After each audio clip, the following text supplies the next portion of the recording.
Thank you, Kyle and Therese. I'd like to bring Corinne Pope into this discussion. She's a client with children of incarcerated parents. Corinne, why don't you tell us about this organization and what support services you've received as a parent client? Hi, my name is Corinne Pope. I was incarcerated last year for a couple of months. I have a daughter, she's 2, and at the time, she was a little younger than that. She wasn't very knowledgeable of what was going on in my life, why I wasn't present.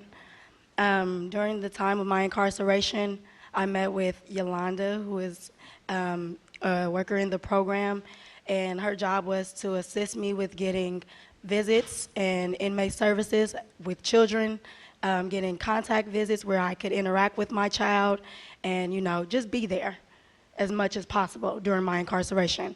I actually refused those services while I was in jail because for me at the time it seemed harder to, you know, have my daughter come in and have that contact visit and then she would have to leave.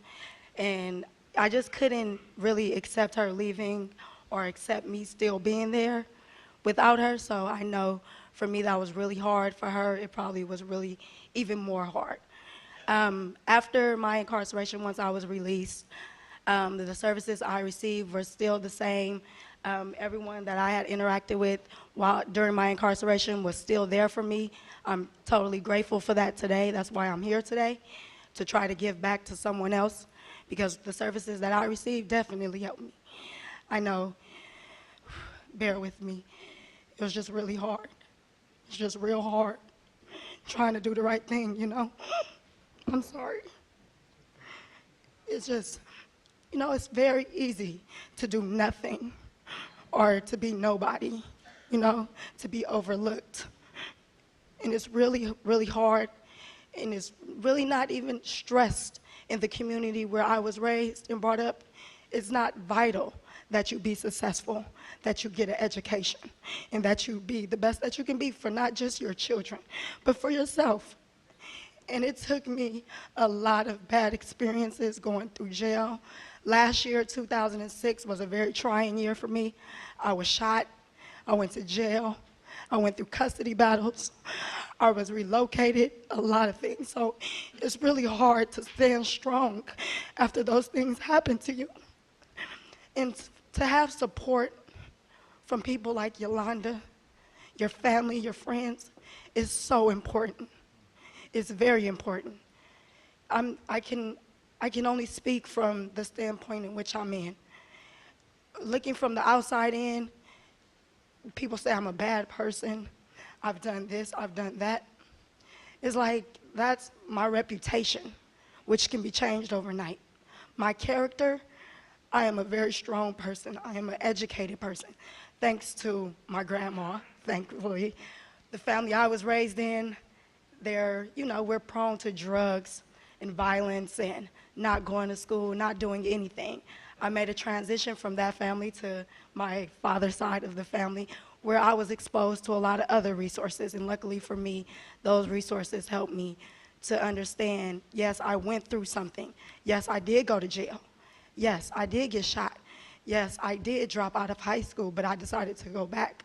Yes, I did do a lot of things, and I'll continue to probably make mistakes and continue to do some things, but I know that, like when I was younger, and when all of us was younger, I'm sure your mother said, you know better, and I know better, and I want better, and I want more, and that's why I'm here today.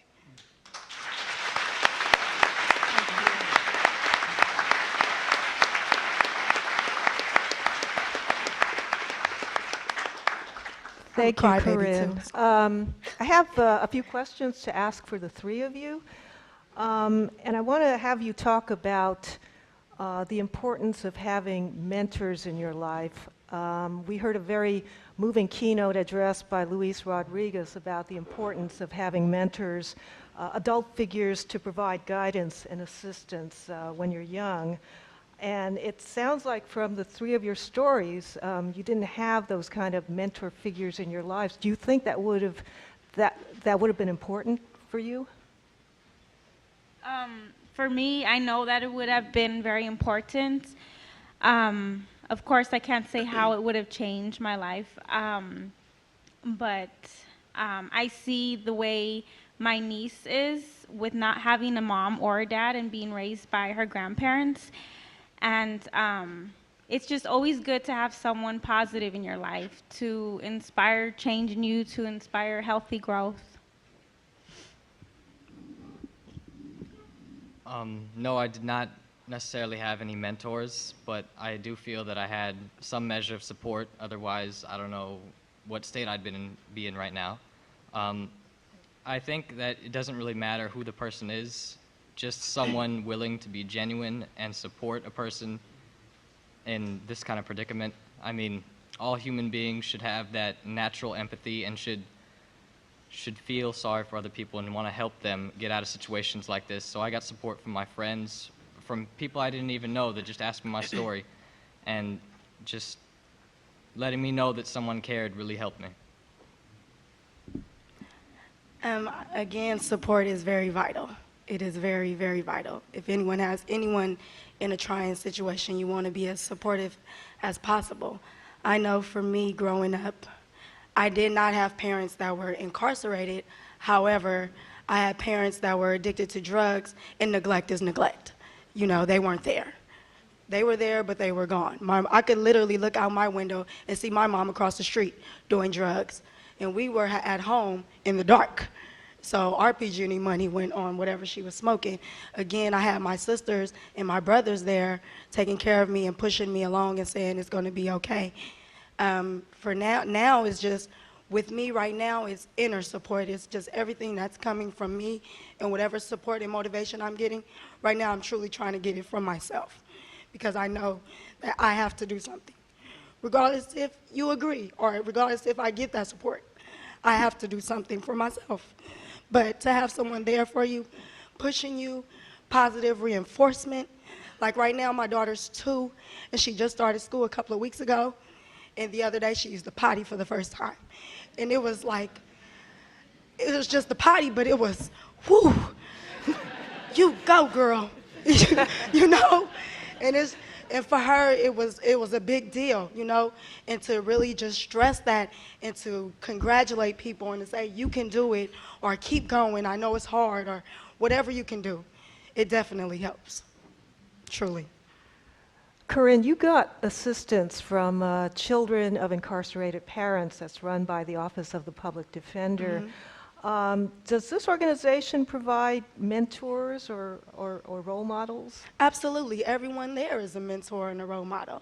Anyone that's been through anything could be a mentor and a role model.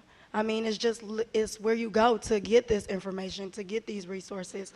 Just someone telling me, you know, hey, Cece, you're looking good today and you can do it. For me, everything, it seems like I'm just looking in a whole new light. Everything is a mentor and positive reinforcement for me. But definitely at the CIP program, they're definitely there to help you. And I know that because I'm no longer in jail, and they're still helping me. So they're definitely there to help if anyone needs the support.